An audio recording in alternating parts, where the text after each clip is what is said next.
Libéralisation du secteur des transports maritimes au Gabon. La question a été au centre d'une rencontre entre les parties prenantes de l'activité.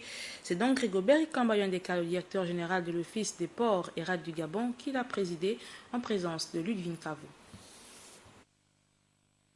Vers une libéralisation des transports au Gabon, l'ensemble des acteurs du secteur portuaire en débattent ici au cours de cette réunion présidée par le premier responsable de l'OPRAG. Rendu dans sa dernière phase de préparation, ce basculement se fait en concertation, même s'il implique de grands changements. Disons, c'est la loi du marché, on est dans un scénario de libéralisation. Ma foi, tout le monde doit s'adapter, offrir des services et en fonction de ça, reprendre ou de se défaire de parts de marché.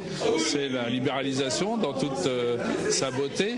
La libéralisation des transports de conteneurs, voilà une autre des révolutions économiques au Gabon.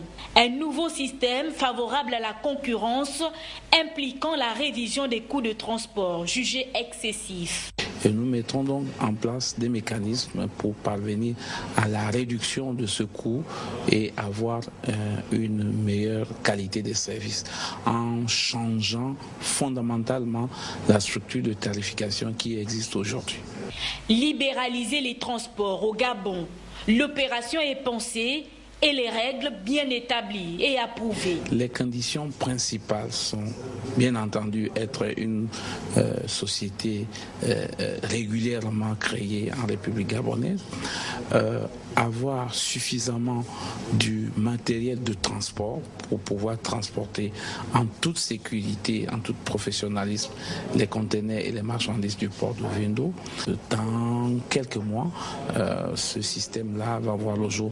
Voilà une nouvelle mesure, un acte de plus qui devrait insuffler une nouvelle dynamique à une économie secouée par la baisse du prix du baril de pétrole.